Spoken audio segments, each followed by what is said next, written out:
Hey there, cats and kitties. I am the Blues Man, Johnny Blues, and with this video, I'll be discussing my thoughts on episode 10 of the anime series Noragami Aragoto. For all intents and purposes, the chase is on, much as we left it at the tail end of the previous episode, with Izanami being on the coattails of Yato and Ebisu, trying to keep them contained in the underworld, her entire domain. And I'm still riding the rails of surprise myself, in that it was Ebisu to begin with. You know, that Yato was kind of manipulated by Nora and this father god, air quotes, figure into going into the underworld to, save Ebisu. But just in the aftermath of this, do we have the revelation confirming what some people have told me in the comments, that, Izanami is the mother of Ebisu and she had abandoned him and everything like that.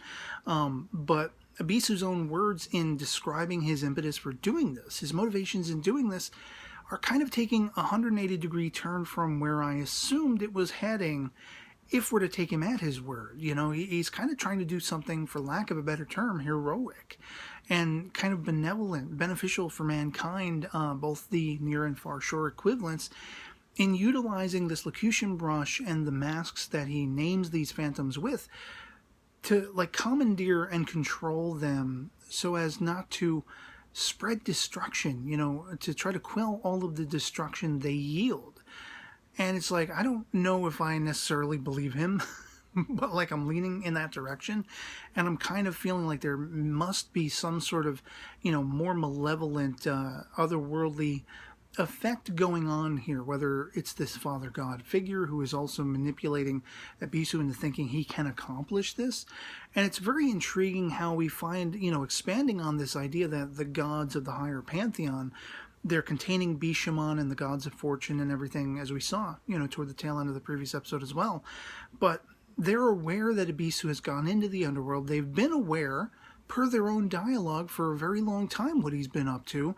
All of these, reincarnations, he's continuing on this quest, suffering the blightings and being reborn time and again. And only now they're actually trying to do something about it. And I'm wondering if the whole purpose of this was to send someone into the underworld to get this brush, to bring it back out again, and then penalize Ebisu in a sense, so that some higher machinations, whether it's this father god figure or someone else in the higher echelons of this pantheon of gods, can capture it and utilize it for their own devices. And I'm wondering what that's going to be. Maybe a more malevolent hand is actually at hand in trying to make it so that these beasts, these phantoms, can be controlled, and they needed somebody, rather than sacrifice themselves, to go into the underworld and get one of these brushes and bring it back out again. And that's quite intriguing if that plays out to be true. Complete speculation on my part, but if I'm to take, Ebisu at his word, he seems like he is genuine. He is being forthright in the fact that he wants to help. He wants to do something beneficial. And I want to believe him, as a viewer. I really want to believe what he's saying, because he has shown no evidence of being sort of a villain, for lack of a better term. In fact, his interactions with Yato, there's a camaraderie there. They, are working as a team in a sense, and well complemented to each other and trying to escape, arguably whether they're successful or not. Because, of course, we see some of his regalia are being sacrificed in this chase, with Izanami sicking on them these, spirits. I can only assume they're spirits formerly captured by her. And I found it absolutely compelling, the sort of, contrast between Yato and Ebisu. Yato feeling kind of a low self-worth, in that he doesn't think he'll ever be able to accomplish these kinds of things that Ebisu is setting out for himself to accomplish, to be a remembered and endeared god, to be prayed to always have the reincarnation and the rebirth assured, and wanting to be able to do something positive, have a positive effect on the world, is what Yato wants now. He doesn't want to be the god of calamity anymore. And it's interesting that he kind of has to fall back, although for him it's the world to him. But he kind of has to fall back, well, I can't ever hope to do something on such a grand scale as Ebisu's trying to do, and these other gods that I coexist with are capable of doing. But it's Hiyori I've got to live for. It's Hiyori I've got to return to. It's her happiness and her joy, making her life, as beneficial as possible that is keeping him going. And it just, it really highly affected me emotionally. Like, man, Yato, you're just that awesome. Because you're keeping going. You're not giving up, all for Hiyori. Yukine too, lest we forget Yukine as well. But I mean, it's just interesting that, of course, Hiyori, coming off of the previous episode, she'd all but forgotten Yato and Yukine. And she's on the run from this guy who, kissed her. Everything that everyone, apparently, I'm told in the comments and everything, I'm not the only one who was feeling like this guy's bad news. I mean, I noticed his pupils or his eyes, the retinas were red and everything, and I'm thinking, who is this guy? Who's sick to this guy on her? Was it Tenjin, somebody trying to be beneficial to Hiyori and the idea of keeping her away from the far shore? Is it something grander in scale, like I'm beginning to suspect it is with Ebisu? Is there somebody trying to manipulate Hiyori away from Yato and everything, to assure that he can be manipulated, ad infinitum, that kind of thing. But I love that she encounters Yukine, and it was a very interesting scene to call back on that idea of when she first encountered them, and she could easily sort of forget them. She'd look over here and then they'd be invisible. And Yukine is invisible to her. She looks at a pigeon on the bridge when she hears his voice at first, like, what the hell is going on, And it was captivating and compelling to me, because then all of a sudden there is Yukine in front of her, and he's trying to be all apologetic. Oh, I didn't get back to the homework you assigned me and everything. Hope you can forgive me. And when she is thunderstruck with that memory recall of Yato and Yukine and that whole dynamic, I was elated. I was just like, oh, it was like a sigh of relief. And I was so grateful for that moment. I mean, I really didn't expect them to go too long before she would be brought back into the fray. But there was a part of me that was calling it into question. I really didn't know whether or not they would. That could have been the end of it. We could have followed her for maybe an episode or two more and just seen that she's reformatting to a life on the near shore, without any more communal sort of resonance with the far shore. But I was glad that, Yukine brought her back in a sense. And when they've gone to Daikoku, he's talking about Kafuku is nowhere to be found. Bishamon has never returned. They run into Kazuma. And they go to Tenjin's place because these gods of fortune and Bishamon are all being contained. I was absolutely captivated. When we are introduced to Tsuyu, I don't remember if we've encountered her before, and this story of her not being a regalia. She's very closely related to Tenjin, but she's not a regalia. Calling upon the, historical aspects of Japanese mythology, going beyond the idea of gods, of the pantheon. She is the spirit of a plum tree. It's like a folk tale. And I loved it. I loved the idea of her singular existence being, sort of in play with the grander scope of communing with nature. Not quite the Force from Star Wars, but, the living energy of the world, of nature, of human beings, of all living things on this planet, even the plant life. And she can commune, they kind of have to implore her to do this, but she can commune with the trees.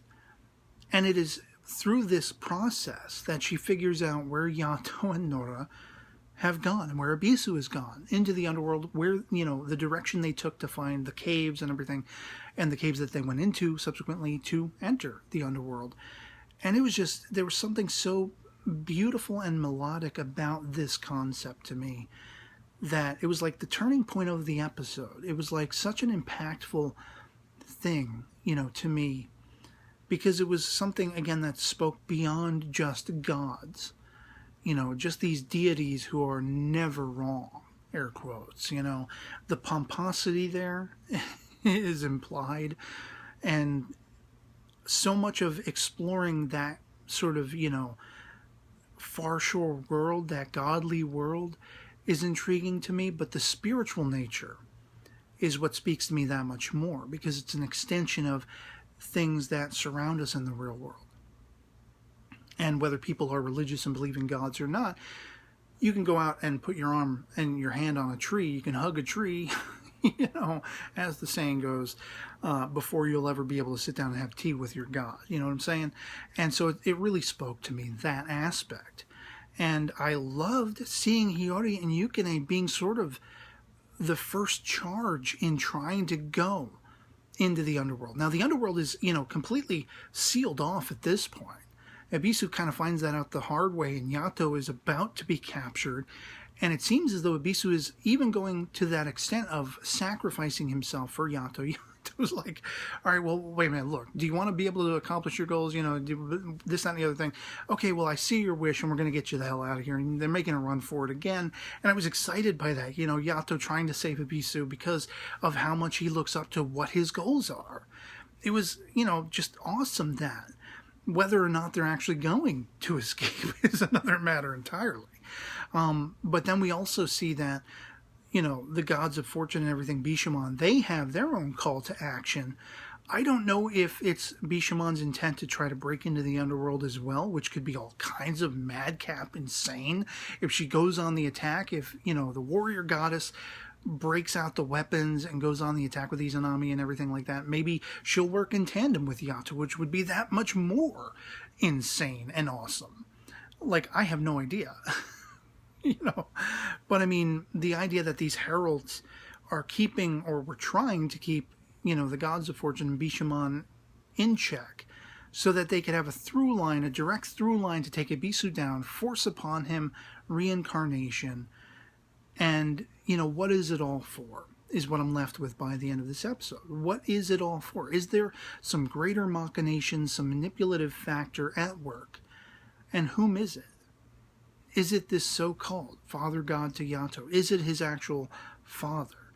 And how does that work? Once again, as I was referencing in my previous episode discussion video, I'm a little confused by the familial aspect of the gods. If they are wished into being and kept perpetual in existence as long as they're remembered and as long as they're prayed to and they answer prayers or not, you know, they can exist in the minds, the hearts and minds of humanity. Well, how exactly is there familial quotients involved? I'm not quite sure how that works. Is it an adoptive thing where, you know, as a god is born, they are a child and they have to be sort of overseen by a caregiver, and it's not actually sort of the flesh and blood idea of family as we consider it to be on our own real world? Or is there something more to it? I hope they will explain at some point how exactly that all works, and that we will find the revelation coming all too soon as to who is behind all of this and what their actual goals are. But until that time, I mean, I can't wait to find out. I'm excited. I'm on the edge of my seat. I thoroughly loved, as I say, the idea of looking into the spiritual quotients of the far shore with this nature spirit Tsuyu, and, you know, the idea, again, that she's the spirit of a plum tree. There's something so mystical and magical about that. And how it is attuned to nature, and how it is attuned to the living spirit of all living things. There's a romantic aspect of that to me that I really loved amidst everything else that was going on in this episode. So yeah, I'd love to hear from you guys in the comments below if you enjoyed episode 10 of Noragami Aragoto as much as I did. If you're as fascinated as I am, and, you know, if you have any speculations as to who you think might be behind all of this, if there is someone behind all of this, what their motivations may actually be, if Ebisu is to be trusted, or if he's still yet to be a villain in turn, because there is still that aspect of the OP where Yato and he are fighting and everything. So, like, is that going to be the reborn Ebisu? How exactly is this all going to play out? If you have any ideas that aren't spoilery, you know, if you're familiar with the source material, the manga and everything, please post no spoilers, but speculations are always welcome, and as is the conversation, whether you loved it, whether you hated it. Our POVs can certainly disagree. I'd love to hear from you regardless. And so yeah, otherwise that'll be pretty much for me on this. I hope this video finds you well. I'll catch y'all later. Peace.